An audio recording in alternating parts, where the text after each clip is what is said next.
sipping whiskey from a paper cup. You drown your sorrows till you can't stand up. And take a look at what you've done to yourself. Why don't you put the bottle back on the shelf? Yellow-fingered from your cigarettes. Your hands are shaking while your body sweats. Why don't you look into Jesus? He got the answer.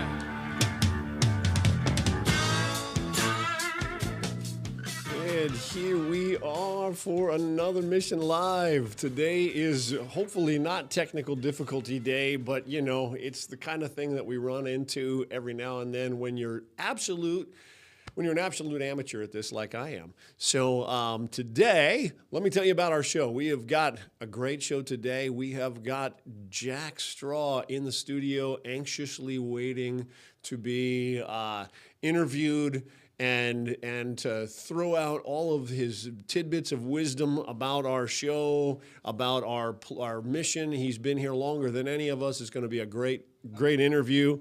And we have got the news today. We'll be talking about, homelessness in the news. We will be in our ministry spotlight hitting the Calvary Chapel Refuge Center, and we'll have some more talk about like a rule of the week. We'll be hitting rule number 4, all those harsh mission rules. And of course, we'll do our book review, which is going to be, again, well, you'll just have to wait till the end to find out. All right, let's start with Talk of the Town. Today's Talk of the Town, we are talking about a news article that came out of L.A. Actually, it comes from the Associated Press. Los Angeles is spending up to $837,000 to house a single homeless person. Now, I don't know about you, but that seems like a lot of money for a box. This comes from the Associated Press last week. A $1.2 billion program intended to quickly build housing for Los Angeles' sprawling homeless population is moving too slowly while costs are spiking. And one project under development expected to hit as much as $837,000 for each housing unit, a city audit disclosed on Wednesday. About 1,200 units have been completed since voters approved the spending in 2016, which was the centerpiece of a strategy intended to get thousands of people off the streets. But the tally of the units so far is wholly inadequate in the context of the homeless crisis, said the audit issued by Comptroller Ron Galperin. In recent years, homeless encampments have spread to virtually every neighborhood, while the population has climbed to an estimated 41,000 people. Okay, and I got to tell you, I just read their HUD numbers. It's more than 41,000. Many are drug addicted, mentally ill, and violence is commonplace. The program, quote here, is still unable to meet demands of the homeless crisis, Galperin said in a letter accompanying the 31-page report. The pace of development is sluggish, he said, while the cost of each unit continues to rise, in some cases to staggering heights. Most of the units are studios or one-bedroom apartments. Audit found 14% of the units exceed $700,000 each, and one project in pre-development is estimated to cost $837,000 per unit. Now, this is a prime example of why you should encourage your city councilors to stay out of the issue of solving homelessness, and rather you should be helping support nonprofit groups that are doing it, such as Gospel Rescue Missions. The article continues. It says, in a tweet, Democratic Mayor Eric Garcetti appeared to dispute any suggestion that the program, formerly known by its title on the ballot in 2016, Proposition HHH, was off track. The program is producing more units than promised at a lower cost than expected. What? Okay. Garcetti wrote, There are already 1,200 units online providing critical housing services, and HHH will deliver over 10,300 units of supportable and affordable housing by 2016. I am curious if words even have meaning for that man when we talk about affordable. What is affordable? The article later continues and says Democratic Governor Gavin Newsom, facing re-election this year, has budgeted record sums to combat homelessness that pervades all of the state's major cities and smaller communities as well. The state is providing roughly $12 billion, that's with a B, on homeless programs over the next 2 years. The scope of the expanding problem can be seen in the city's budget. When Garcetti took office in 2013, the city was spending about $10 million treating homeless. The budget he signed last year included about $1 billion.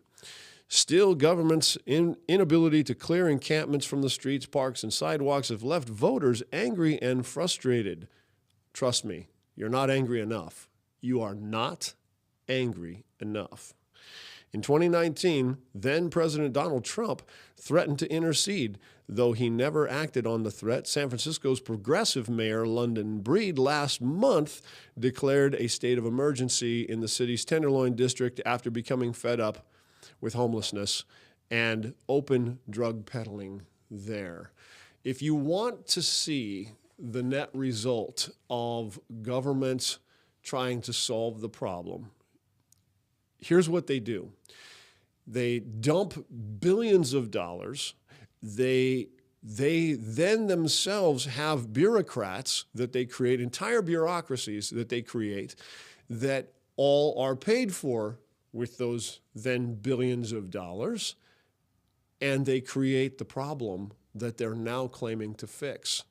And they're doing it with your money. With your money. Let me show you what a study done in 2017 by our good friend, Dr. Byron Johnson from Baylor University said. He came up with, in a study of 11 cities across the United States, they found that Gospel Rescue Missions and faith-based organizations like the Gospel Rescue Mission, who are working on solving the problem of homelessness, actually did a far better job, and by the comparable cost of every $1 that government spends, they actually save, faith-based organizations actually save the taxpayer $9.42. Now, put that in your $10 billion pipe and smoke it. I'm telling you, there is an issue there. That would be $94 billion savings to your state economy, California. And I'm just telling you, they're investing in it in entirely the wrong way. Now, here's the thing. It also went on to find, the same study also went on to show that it reduces the burden on the local economy. So this is part of the reason. Where do they come up with these savings? Well, look, law enforcement is not working so hard because why? Well, because everywhere that they have to go to find half of the people that are on parole and probation are where? In the Gospel Rescue Mission. They don't have to travel all over the place. They're being monitored. These people are there. Less people are on public assistance. Less people are being treated with public health care. And they're getting better health care when they're actually getting taken care of. And of course, there are family services such as foster care that is declining because we're actually reuniting families. So what it does is it actually, their next slide there, please, it improves federal, state, and local taxes. It reunifies families and communities at large. This is how it does the work that it does. And so rather than dealing with the issue of homelessness, what we're actually doing is we're building homefulness, okay? We're reunifying families, which is reunifying the community, and it's building up. These people are actually going into the communities and working now. These people that used to just take from these federal and state subsidies are now actually becoming employed, turning around and paying into a system that it used to cost from, and they're actually giving back to the community that once dreaded their presence. Now they're excited about having them back in the community because they're working, and they're eager to work, and they're doing a good job, and their relationships are better. They've got relational skills. This is what homefulness means. In fact, one quote from the New City Initiative in Portland, Oregon said, "People don't become homeless when they run out of money, at least not right away. They become homeless when they run out of relationships." And this means that the solution to homelessness necessarily involves a reestablishment of relationships and community.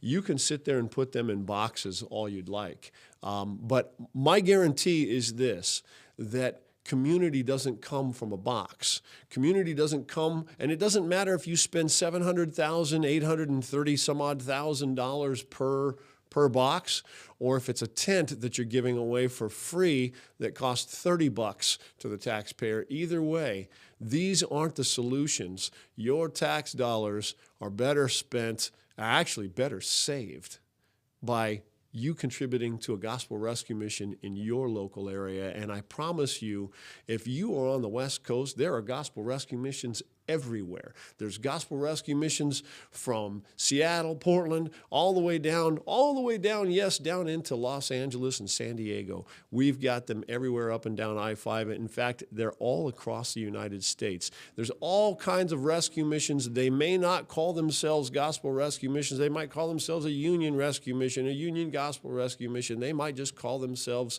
some kind of shelter, homeless shelter, whatever. But I'm telling you right now, they are put out there by Christians in your community who have done this because this is what Christians do.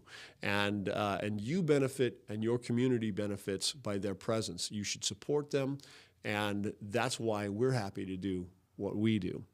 All right, next, we're going to be talking to Mr. Jack Straw, the man, the myth, the legend. Check it out. Here's our video from just a couple of days ago, the man in action.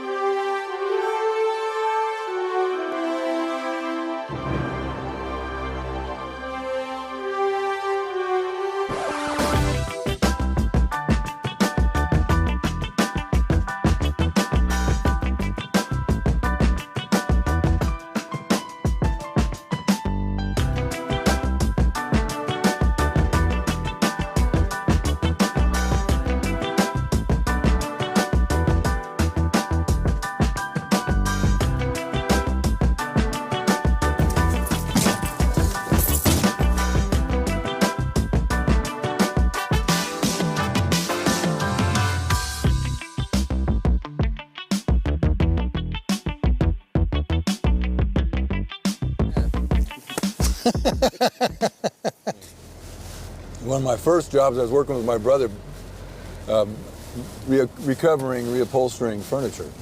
Yeah. And we did a lot of work for the local furniture store. They'd bring their stuff in, and they had these two old guys that would pick up and deliver for them. And I thought about them old guys, you know, look at them guys carrying furniture, old dudes carrying furniture. That seems like a bum trip. And now I'm an old guy carrying furniture, and I really kind of like it. Good day to you, sir.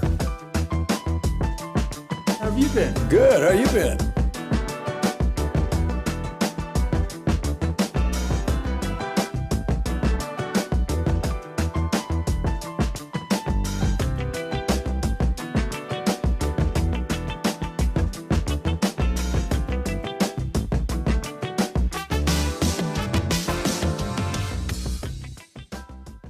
And come to work at the Gospel Rescue Mission, and we will put together a cool video for you, man. That's the fun thing. So I am here, the privilege of hanging out with my good friend Jack Straw. Jack, you are the longest serving employee, but you've not just been an employee. You've volunteered here for years. You've done all kinds of different things. You've served in all kinds of different purposes and venues here at the Gospel Rescue. How long exactly? When did you start working for the Gospel Rescue? I think I was about 43. You were about 43, or was it 1943? No, I was about 43. I'd been in town for a couple of years, probably 3 or so. And I did a presentation for the Wilderness Trails program, which I was working for at the time. Yeah. And Walt was in the meeting there. It was a Businessman's Full Gospel Bible Study luncheon, you know. Yeah. And I'm doing the presentation, showing slides, trying to get their attention. A bunch of old gray-headed guys, you know. And was really growing frustrated because they all had their faces in their plates and nobody seemed interested in all my good information. And I was kind of bummed about that. And so I broke out into this rap song, you know, and did this thing. And they still didn't lift their heads up. I mean, they were really not interested in me. I was convinced. Do you remember the rap song? When you make up your mind you're going to walk up, right? The devil don't like it. He'll put up a fight. He'll do anything and everything he can to annoy you.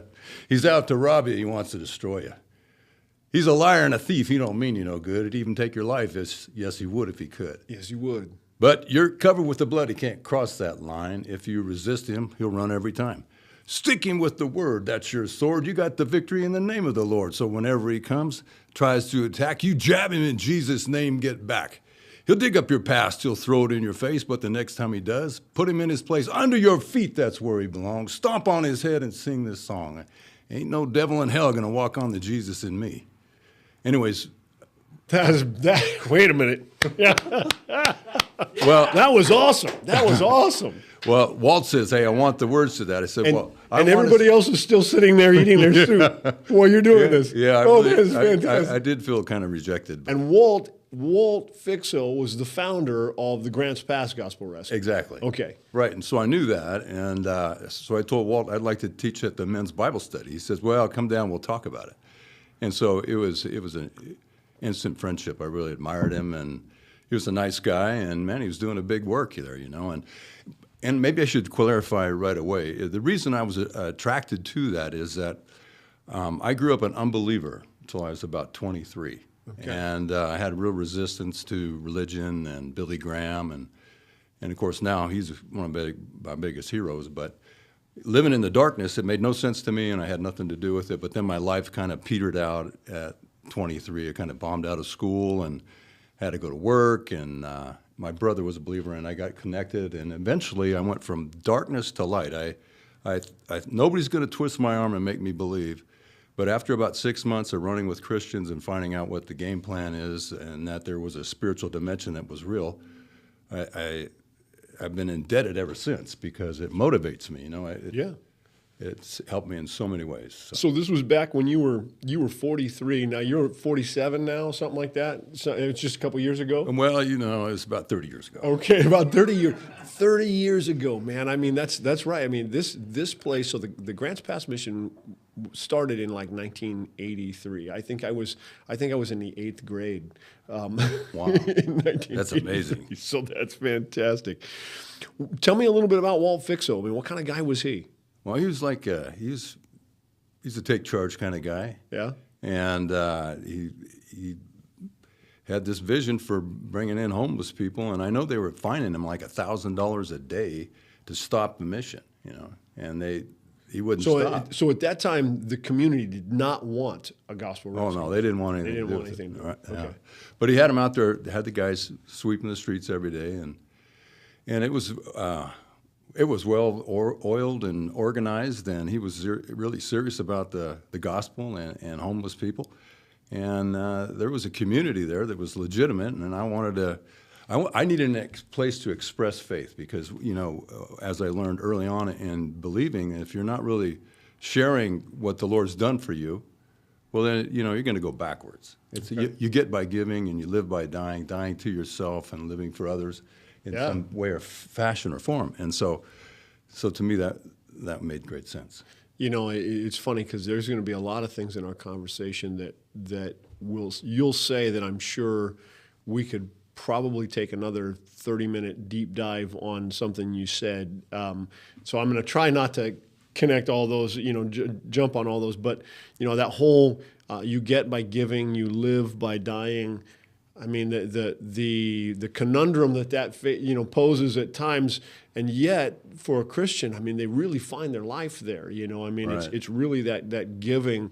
And that's, I think, one of the things that we just, I've noticed about you. I've known you for 12 years now, as long as I've worked here, and always just thought, man, there is a guy that joy is just one of the things that comes across my mind, man. Well, so tell me about like a day in the life of Jack at the Gospel Rescue Mission. I mean, you do a lot of different things here. What kinds of stuff we got you working on? Oh, so we pick up and deliver furniture. A lot of donations. Okay. Originally, I started just driving around with Pete Love. He was working, I think, and he needed help. There were so many clothes to pick up around town. I started driving around with him, and then eventually it opened up to be a job. So, and that was a nice entry for me. I've got a varied job history, so I have a lot of experience in many different areas. Yeah. In which I was pretty much bored with, and so this looked like a good opportunity. Well, it always changes. I mean, the thing, it really is, I mean, when people ask me, what do you do at the mission? It's like, it's different every day. I mean, I have no idea. I got my plans, but it almost never works according to my plans. Right. And every day is different. It's really like, Forrest Gump's mom's box of chocolates. It's like, it's always different. But it's never bad because it's chocolate, right? It's always something good there, right? You never know what you're going to get. Yeah. Well, I mean, talk to me more about like the motivation of just coming in. I mean, I know the guys. I know when guys get to work with you here, when some of the residents get to work with you here, they are pumped, man. I mean, they love working with you, and well, we got to clarify the reason for that. Yeah. Because they're getting out of the house and they're getting in the truck and we're driving away. Right. So right. it's like Disneyland tour or something, Yeah. So we get to have, and there's just 2 or 3 of us, and so it's a fun time to talk. And I'm really interested in these guys, Yeah. Everybody's got a story. Yeah. And so I love hearing their stories, and I like bombing them with my story. And I'm not, I'm not an arm twister, but I will definitely bring up the good news that, God loves you and life's worth living, and until you find that out, man, you're wasting time, man. Wake up! Wake up! Ain't that true, man? Start rapping at them. That's great. I love you. Some of my favorite pictures of you around our facility are just times when we've just walked up on you praying with some guys, or like we saw in our video there, praying with a lady outside of her home. Right. That seems to be something that comes up in your day a lot. I mean, how's that end up? Yeah, So recently she explained to us that her husband just died a month ago. And I thought, oh my, that's rugged. I said, well, can we pray for you? Yeah. Sure you can, she said. So it was pretty easy. Because what else can you do for somebody like that, Well, I mean, I think that just the offer to do so. I have friends that tend to do things like that at pray for their waitress at a restaurant or things, and I noticed that they're always telling me how people are caught off guard by that you would actually take the time and the concern to to lift up their name before the Lord of glory, man. What an awesome thing. Yeah. Yeah. So, well, I mean, so you've been here for as long as there's been a gospel rescue mission in Grants Pass, pretty much. I mean, what are the different jobs that you've done since you've been here? Well, like I said, with the 2 stores, there's donations to pick up. And, the thing I enjoy most is that I got wrangled into teaching the men's Bible study once a week. Yeah. And so that's always a challenge for me to engage in explaining the truth and reaching out to guys that, maybe haven't got a chance to believe yet. And I just want to make it as normal as possible by being myself. And that's the most exciting thing that goes on for me during the week, because it takes a little preparation, Yeah. And it's amazing how things come together for me, because usually when I get off of work, I'm so tired and beat that I can't sit down and think. Right. And I'm going to talk tomorrow morning at 7 o'clock. So I've tried to study at night, but my mind goes sideways. And so I get up early, and in a rush I put stuff together. So I keep it simple, and I've got enough stories of God wheeling and dealing with me that, it's hard not to talk about. I've had some miracle type stuff happen to me, just on a regular. Well, over 40-something years, maybe every 2 years, something. At least I've got them on paper. I've got about 18 of them that make me take a step back and say, man, that has to be God. And, can you give me an example of it? Oh, sure, yeah. Well, when I was working for Wilderness Trails, I was going to come off the job. I was a caretaker, and I turned into a program director, but I didn't know what I was going to do. And I knew that I needed to get down into town and to figure things out, but I'm an hour and a half from where I'm going to live, so I didn't really have time to go find a place, so I'm worried. I don't have any faith for this, right? I'm a new guy from California in the wilderness of Oregon. Can anything good come from California? Yeah, you're kind of on guard for that. You don't want to give it up too quick. Right. So anyways, it was a persistent nagging thing in my mind. So I'm driving the tractor in the morning, and I look down, I see this poppy, and it's just brilliant blue poppy. I stopped the tractor, I grabbed it, I picked that thing, and I'm looking at it, and I go, man, that is so cool. And then in my mind, it's like God said to me, Jack, if I can take care of the details in this flower, do you think I can take care of the details in your life? I said, whoa, and it's like the top of my head blew off. I'm all good with it, and it went on for at least a week before I started worrying again. Right. But it was a legitimate experience, and I've had a bunch of those. Now, one of them I can verify for sure, and my wife would testify to it. I was an insurance salesman, and I was driving 45 minutes one way to work and 45 minutes back, and they said, oh, you're going to make a ton of money. Don't worry about anything, I'd come home, Jack, did you sell anything? No. Did you sell anything? No. It was pretty weak turnover. I was making enough to pay the bills, but the one bill I couldn't pay was my gas bill, and by this time it was like $800 or something like that. And so I said, I'm going back to work. This is not working out. And the car broke. The transmission went out. It worked well enough to drive to Amco. Yeah. And it was going to be $550. And we were just befuddled because we didn't have a whole bunch of money at the time, and none to be specific, and for that. And so my wife got a call from one of the guys at church, David, and he says, hey, just have Jack bring the car in on Friday night, pick it up on Saturday night, won't charge you anything. Wow. That was, I was like taken back. That's a lot of money, and this is late 70s. And so I drove it in and then came back and drove it away, and now I'm going to church on Sunday morning. I've got my mother with me and a kid about 8 or 10, I think he was. We go in, and so we're going into second service, and Dave's coming out from the first service. I see him in the doorway. I said, oh, Dave, wow, man, thanks so much. It's like really humbled by it and kind of embarrassed. And he says, hey, man, no big deal. He says, it cost me 1/10 of what it cost you, and the Lord's blessing me, and I just want to bless you. I said, oh, Dave, thank you so much, right? It was awesome. So we go into church.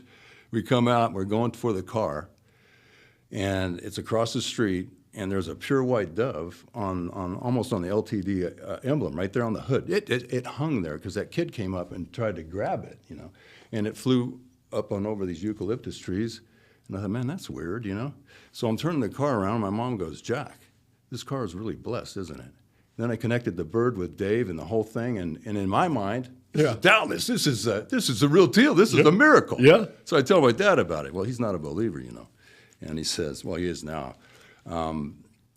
Hey, Jack, any more birds landing on your car? Stuff like that.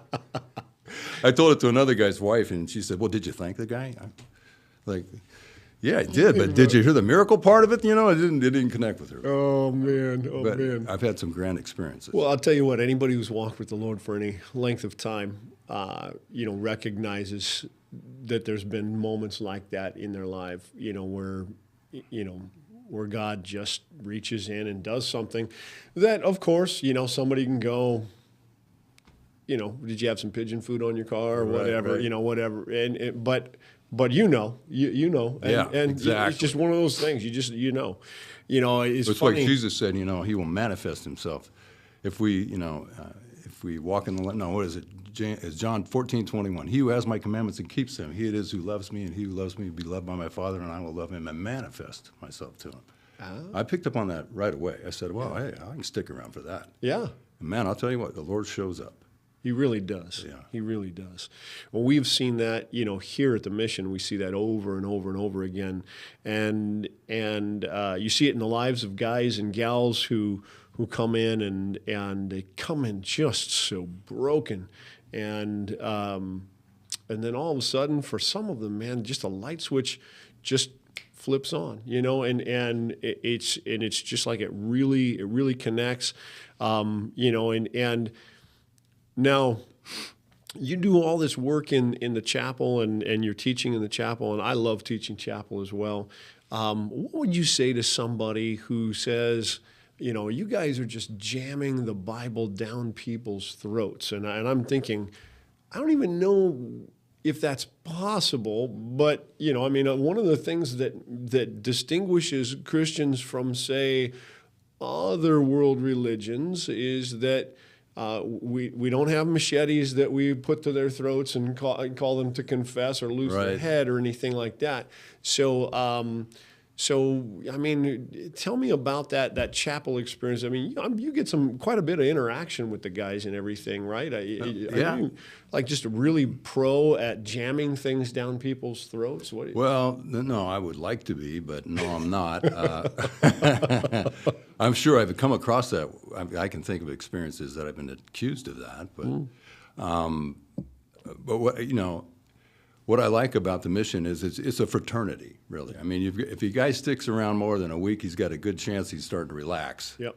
And then you can find out the other stories around your story, and it's invigorating, really, to see God being able to hold these diverse personalities this close together, and everybody's not killing each other. That right there is like a miracle all by itself, right? Absolutely. Yeah. And if you've been around long enough, you know that there's all kinds of possibilities for disappointment, and people to blame you for it. Yeah. And so I like going. I get in the lunchroom with them because I like getting away from the job, and so I get an hour to go to lunch, and I like hanging around with the guys and eating. But usually we're not jamming the gospel down people's throats unless they're asking about it. Right. But at that point, we're just trying to make connect, because the more we can relate as people, well, there's a better chance that we'll talk about something important, and we've established a little credibility, and maybe they'll remember. And so I love that. I can tell you right now, I don't know how many people, of the people that watch this, that watch our program and everything, are former mission residents, but I know that there's a few, and I bet you every one of them has something, where their life was touched by time, on the road, sitting in Jack's truck, going, all right, we're between here and Medford, and we're looking to do something to just get out of the house, And I was just hanging out with Jack, and he was fun, and he listened to me. He took the time to pray for me, and he cared about my situation. Sometimes what that includes is going to bat for him before the the rest of the staff and team, and going, hey, look, I had a really great interaction with this guy or gal or whatever, and I just want that to be weighed into your decisions of how you handle these guys. You're a work site manager in a sense. You get to sign off and say this person did really good with me or not. Right. And we used to be pretty diligent about those weekend reports, how you do today, Yeah. I haven't seen one in a while, but it's been working too nice, I guess. Yeah. Well, it's, that's the whole thing that we're looking to do. It really comes down to that relationship, that relationality component. And that's why you're such a great addition to our staff and such a key component to what we do here, I think. Well, thanks. Because I think that, you're one of those guys that's, easy to like and easy to get to know, an open book, and that's been just so fun for so many who've gotten to know you. I really appreciate my time with you, your friendship, and I know that that would be echoed by, I don't know how many people we've seen come through the mission, but I know it's thousands of people that we've seen go through the mission. That's the biggest difficulty, is remembering the names that change so frequently. Yeah. And you get them down, and then they're not there, and then you're starting over on a new guy. Yeah. And but it's still so valuable. I mean, some come for short periods of time, and then some stay longer, and then they all go away, and then they're back again, and then they stay longer than they did the first time. And so there's this ongoing development. Yeah. I don't expect somebody to be slain in the spirit and cry out for mercy. I expect, with me, hey, it's Jack, Right. We pick up where we left off, and and so you build from there. You were asking what are the things they do. So I drive. So we go into Medford to pick up donations from their mission. Okay. Because they don't have that outlet that we do, and so it's a great relationship. In fact, I'll go there later today. Okay. And love the people down there, real nice. But I'm driving back. There's three of us in the car, and Ben Pick, he's from New York. Now, he's a real New Yorker. I mean, this guy, he grew up selling fake Rolexes on Broadway or something. Oh, no kidding. Yeah, no, Okay, he's right on. just All matter right. of fact about it. Yeah. I believed him because there was no reason not to. But anyways, we're driving, and it's, we take off around 8:39, down and back and get the job done. And it's about 11:30, and it's a little bit, it gets a little tiresome, And so we're driving down the parkway over by Fred Meyer's, and we're kind of coming up on a light. My eyes are open, and I'm driving, but I'm not there. Uh-oh. and Ben goes, Jack! And I go, oh. So, those are real life things that happen now and then. Yeah. And we made it. And everybody survived. Oh, yeah. It was mission resident saves life of mission employee. Yeah. And everybody else at the intersection. Yeah, praise the Lord. I mean, that was man. good. Well, it's, when we think about what we do here and that how work is related to that relationship process, right? Right. Think about all the things that you have to do when you're working. You have to show up on time every day. So punctuality becomes an issue. You have to be verbal about what you're capable of, but also what you're not capable of in a way that lets everybody know. So, learning to have some openness about, hey, I can't lift that, my back's hurting today, Right. or hey, I got you, I'm feeling good 100% or whatever. Mm-hmm. There's the going and doing the job even when the pay, it doesn't match the pay, Mm-hmm. I think we've all had jobs like that, and of course we don't look forward to jobs like that. We look forward to jobs that are all worth the pay.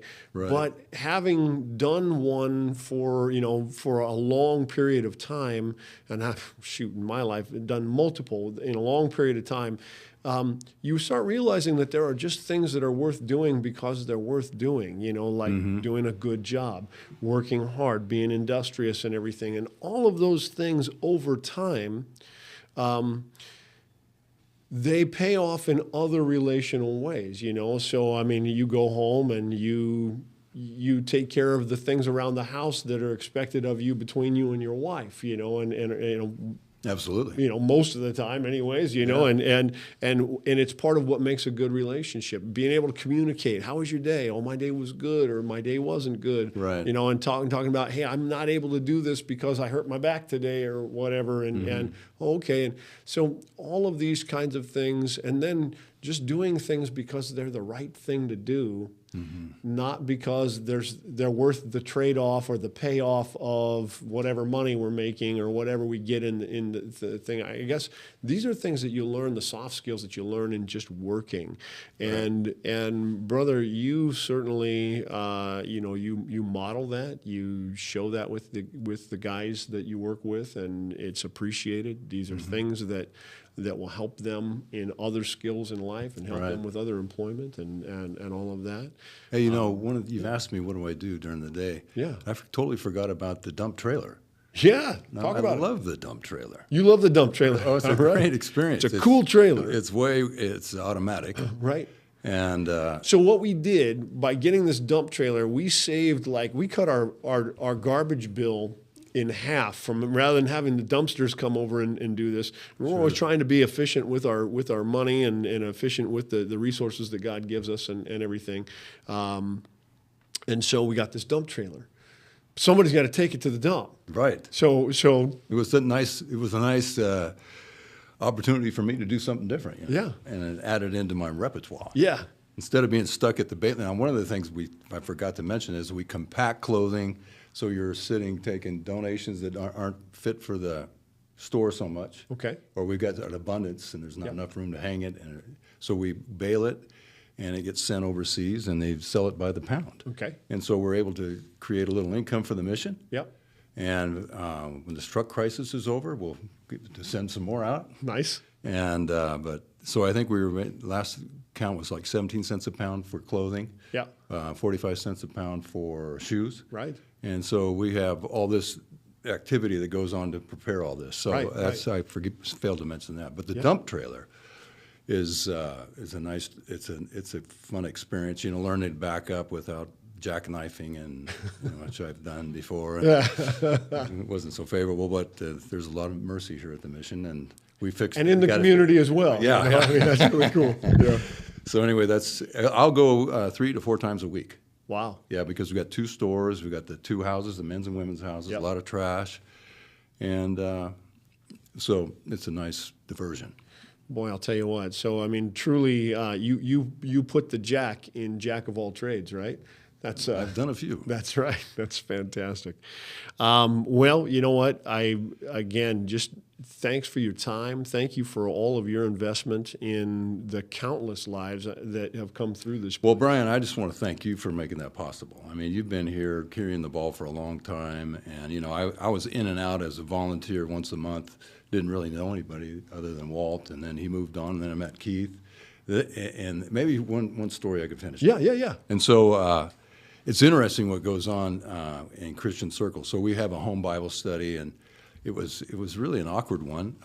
It almost ended up in an argument of grace versus mercy.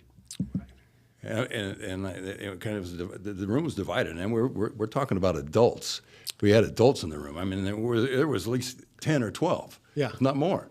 And a couple Christians argue about stuff. And there was this big point about you don't need mercy anymore. You've got grace, And I felt, wow. Well, we had an elder there from one of the churches represented, and he says, grace is when you don't get what you deserve, and is that right? No, mercy is the one, right? Yeah. When you deserve judgment and you don't get it, you've got mercy, and grace is you're given what you don't deserve, And there's some real similarity there, right? Yeah. I'm going to argue about this. Right. I'm frustrated, and so I went to Keith, who was running the mission. And so hey, help me out with this. I mean, I didn't have feet to stand on. How can I be fumbling here at such a simple topic? And so instead of giving me his answer, he gave me a bunch of verses to go look up, and so I looked those up. And so I'm now back for round 2. I said, hey, this is not really that simple to figure out. Just give me something simple, right? Well, at that time, Ken Emilio was in the office scurrying around doing things with Keith, and I'm there, and he drops this paper on me. He says, here you go.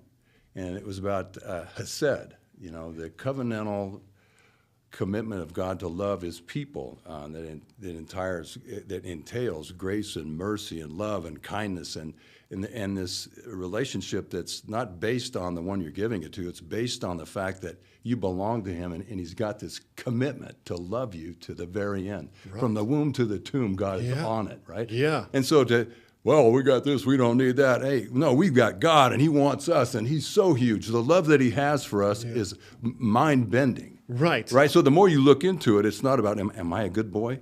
I suffered with that whole process of thinking, I got to be a good boy if I want to be blessed.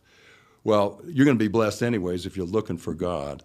And it is about your performance. It's his great performance, right? Yeah. It's the love of God, the unconditional love of God that for everybody.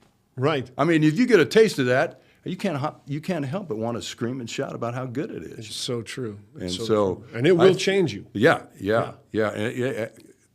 And there's so much, like with my thinking, I'm so disappointed with myself. I've been around in the faith for over 40 years. And so for 20 years, I had this mixture of the goodness of God and then I'm going to be a good boy. And after my fifth child was born, when I was 45, I lost all connection with my foundation in theology. Okay. Because we were getting tested. Both my wife and I were crying over the thing because, we already had 4 kids. And now we're signed up for another 18-year stint, and not that I don't love babies, but what about me? How am I going to do this? It's all about me, and I'm worried and freaking out and all that rest. So the preacher, I went to see Pastor Corson about it. I was going to Applegate. Yeah. He says, grace isn't the starting point; it's the only point. There you go. It's not about me. It's not about you. It's about how good God is, Yeah. and He works with us to the end. And you can fail and fail and fail, but He's not done with you. And I can look all of our new residents and say, hey, man, you qualify. Yep. You qualify for a big blessing. Exactly. And that's the good news, man. I can't get God enough of saves it. knuckleheads, and aren't we glad? Because that means I'm in, right? That's right, man. Yeah. It's good news. The Well, best. that's the stuff that gets you and I up every morning to come in and do what we do, and that is amazing. That's an amazing work. Jack, I really appreciate you, man. I appreciate you coming in. I appreciate Always, you, Brian. man. You carry the Love ball. working with you, man. Well, do a good you're job. doing the front lines, man. You're down there doing it every day, day in and day out. And Yeah, that's, but it's not that cool demanding. work. Well, you got to keep it together a little bit, but it's stimulating, and I love it, so it's fun for me. Well, you're a blessing, man. You're a total blessing. Coming up next, man, we've got our ministry spotlight with Calvary Chapel. Check it out.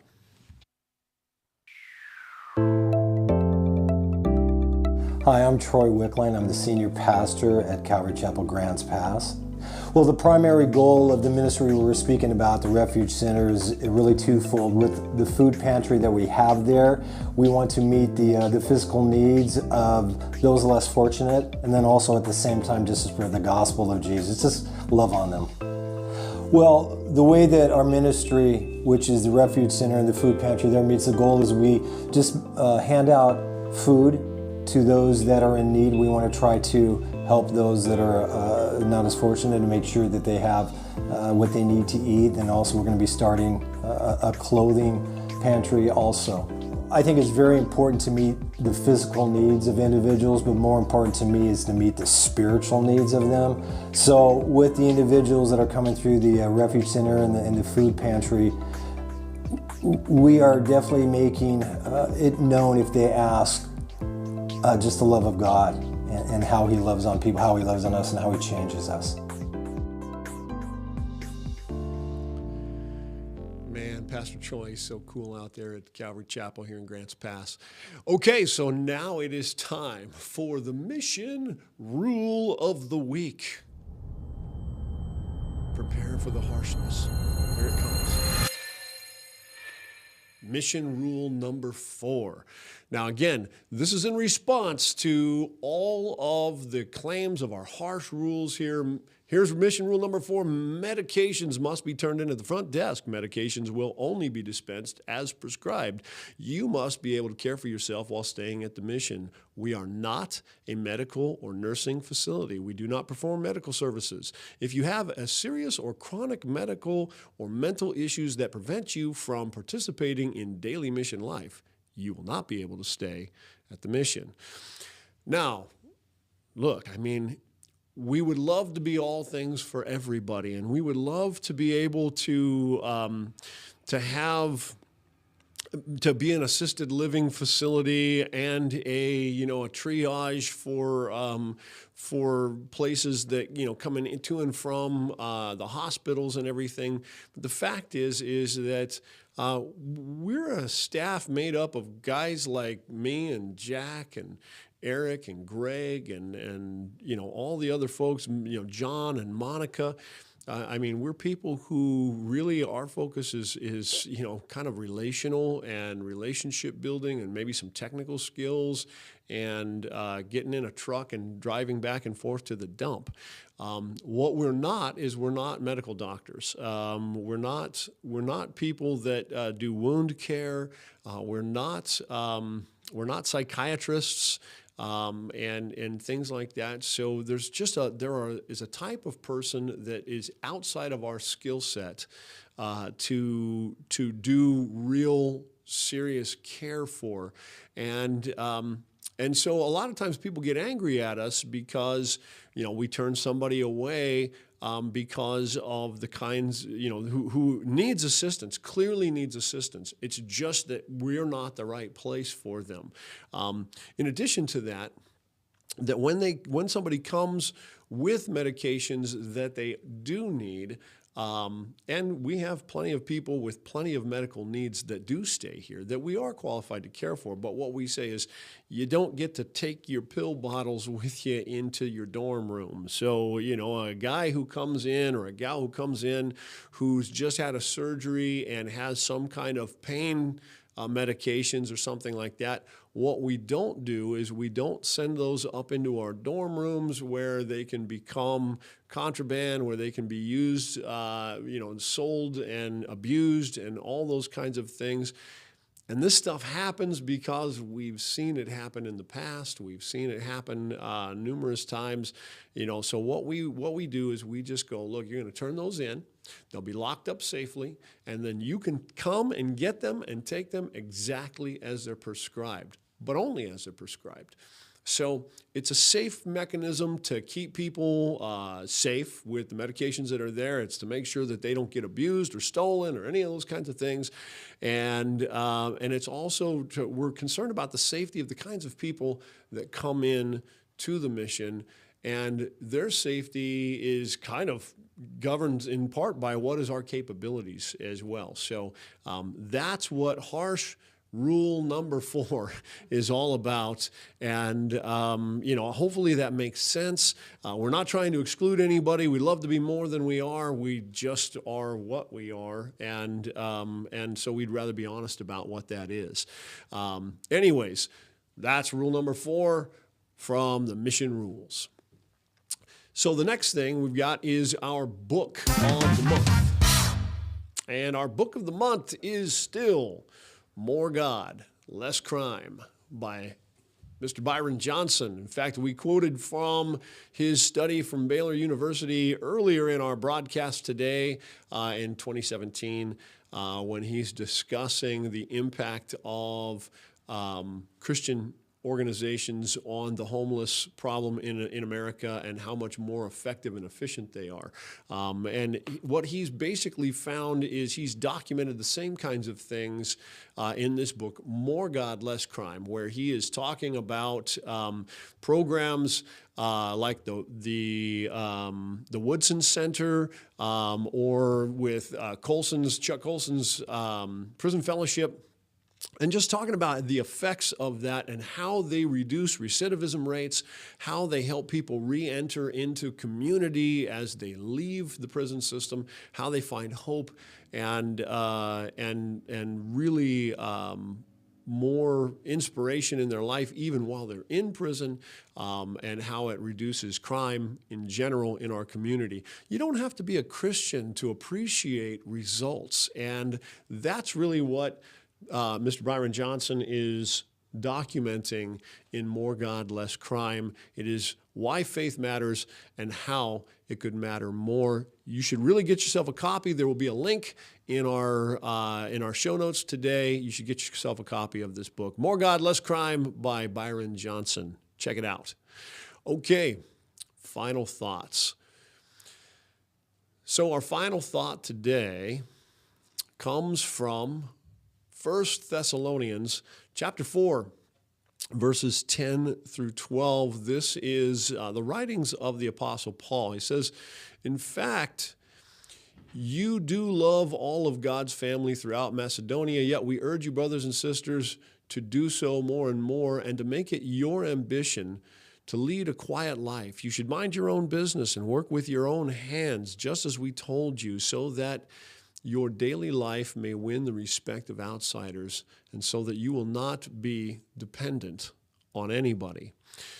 This idea of independence is a biblical concept that even the Apostle Paul here is encouraging the brothers in the church in Thessalonica some 2,000 years ago, saying this is the way that you ought to live. You ought to live where you are productive with your own hands, where you're contributing to your community, and you're not dependent on the charity of others in order for your survival. So it's a Christian principle that we find works well for just building community in general. I mean, our idea of community is one that we are all pouring into each other's lives in a positive way, whether it's through our day-to-day work, the physical work of our hands, or in our community in just whether it's going and being part of a city council meeting or contributing to, just the well-being of the society around you. So it's a Christian idea. It's a Christian principle. It has its history back thousands of years, and that's part of what goes into the day-to-day life of residents here at the Gospel Rescue Mission. We want them to contribute. This is why we call ourselves a working mission. We want them to be contributing to the lives of the people around them. We want them to understand how they impact each other's lives, either by their good behavior or by their bad behavior. And then of course we want to celebrate and reinforce good behavior. We want to try and help point out bad behavior and try and encourage them to change their ways in all of that. You don't have to be a Christian, again, to appreciate these ideas. But certainly if you are a Christian, you would know that these are biblical ideas that ought to be encouraged in the building of a society. And right now we're looking around at our world and seeing kind of a societal collapse here in the United States. We're seeing a society that's really kind of lost its ways and lost its foundational principles, all of which were founded in the Bible, in the scriptures of the Christian faith. And so this is the kind of thing that we're trying to re-infuse into our community. Jesus taught us to pray. He said that we should pray, "Our Father who art in heaven, hallowed be thy name. Thy kingdom come, thy will be done on earth as it is in heaven." Our job is to usher in and to bring God's kingdom here inside this United States of America or wherever else we live. Our encouragement for you, go and do the same. Hey, thanks for taking the time to ride with us today. Sure appreciate the visit with Jack and all the other things that we had today, and hope it was a blessing to you. Please don't forget to subscribe to us if you're watching this on YouTube, especially on YouTube, by golly. Subscribe. It's super important. It really benefits our influence and our reach. But certainly you can do that on Facebook as well, or wherever else your podcast. Leave a comment below if you're on Apple Podcasts, you're listening to us, or on SoundCloud. And leave a review. Tell us what you thought, and share it with a friend. God bless you. I hope that you have a great day. Thanks again. Catch you next week on Mission Live.